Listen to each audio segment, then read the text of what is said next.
Bismillahirrahmanirrahim. Assalamualaikum warahmatullahi wabarakatuh. Halo semuanya, sebelumnya perkenalkan nama saya Febria Valentina Saputri. Di sini saya mau membagikan video pembelajaran terkait materi kelarutan dan hasil kali kelarutan atau biasa disebut dengan KSP.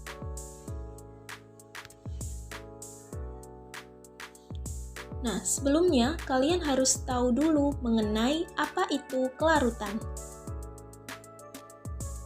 Kelarutan atau solubility adalah suatu pelarut yang menyatakan jumlah maksimum suatu zat yang dapat larut dalam suatu pelarut. Satuan kelarutan umumnya dinyatakan dalam gram per liter atau mol per liter. Larutan dibedakan menjadi 3, antara lain larutan tak jenuh, larutan jenuh, dan larutan lewat jenuh. Larutan tak jenuh berarti larutan yang mengandung jumlah maksimum zat terlarut yang dapat larut dalam suatu pelarut pada suhu tertentu.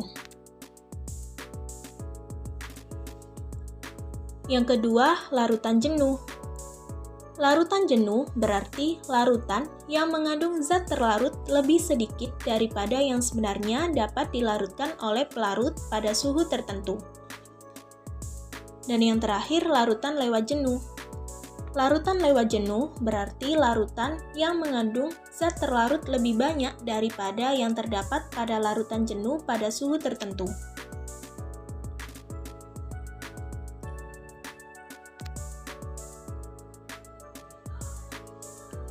Kemudian besarnya kelarutan suatu zat itu dipengaruhi oleh beberapa faktor.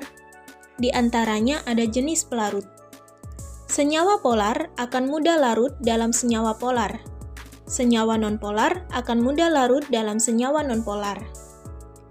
Yang kedua, suhu. Kelarutan zat padat dalam air semakin tinggi bila suhunya dinaikkan. Yang ketiga ada pengadukan. Pengadukan juga menentukan kelarutan zat terlarut. Semakin banyak jumlah zat, umumnya akan lebih mudah larut. Yang keempat, luas permukaan. Luas permukaan sentuhan zat terlarut dapat diperbesar melalui proses pengadukan atau penggerusan. Dan yang terakhir, tekanan. Perubahan tekanan berpengaruh sedikit pada kelarutan jika zat terlarut itu cairan atau padatan.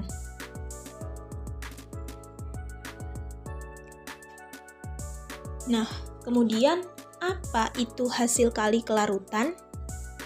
Jadi, hasil kali kelarutan adalah hasil kali konsentrasi ion-ion dari larutan jenuh garam yang sukar larut dalam air pada temperatur tertentu, setelah masing-masing konsentrasi dipangkatkan dengan koefisien menurut persamaan ionisasinya.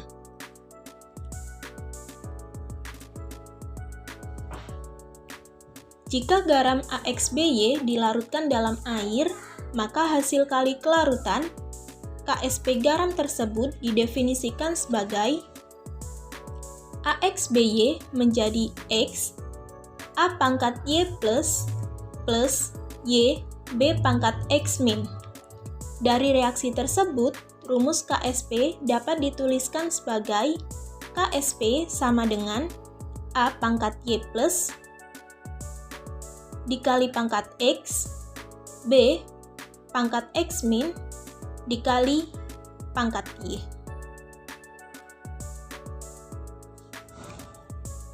Selanjutnya yaitu hubungan kelarutan dan tetapan kesetimbangannya. Pada larutan jenuh, senyawa ion, konsentrasi zat di dalam larutan sama dengan harga kelarutannya dalam satuan mol. Senyawa yang terlarut akan mengalami ionisasi dalam sistem kesetimbangan. AXBY menjadi X A pangkat Y plus ditambah Y B pangkat X min. KSP dapat dinyatakan sebagai KSP sama dengan A pangkat Y plus dikali X B pangkat X min dikali pangkat Y. sama dengan S dikali pangkat X, S dikali pangkat Y, sama dengan S dikali pangkat X plus Y. Kemudian pengaruh ion senama. Kelarutan garam dalam larutan yang telah mengandung elektrolit lain dengan ion yang sama dengan salah satu ion garam tersebut akan lebih kecil dari kelarutan garam dalam air murni. Yang tidak berubah adalah KSP garam tersebut. Contoh, AgCl dilarutkan dalam larutan NaCl 0,1 m. Dalam larutan ini terjadi reaksi ionisasi NaCl dan AgCl, seperti pada gambar berikut. Kemudian hubungan KSP dengan pH larutan. Harga pH sering digunakan untuk menghitung KSP suatu basa yang sukar larut. Sebaliknya, harga KSP suatu basa dapat digunakan untuk menghitung pH larutan. Tingkat keasaman larutan pH dapat mempengaruhi kelarutan dari berbagai jenis zat. Suatu basa umumnya lebih larut dalam larutan yang bersifat asam, dan sebaliknya lebih sukar larut dalam larutan yang bersifat basa. Kemudian hubungan KSP dan reaksi pengendapan. Konsep KSP dapat digunakan untuk meramalkan pengendapan zat elektrolit dalam larutan. Misalnya, senyawa PBI adalah zat padat yang sukar larut dalam air, KSP 7,9 (10⁻⁹). Reaksi kesetimbangan PBI sebagai berikut. PBI menjadi Pb2+ ditambah 2-imin. Hasil kali konsentrasi ion Pb dengan konsentrasi ion imin dari senyawa PBI2 dinyatakan dengan Qc. Secara matematis dapat ditulis sebagai berikut. Qc Pb pangkat 2, 2-imin.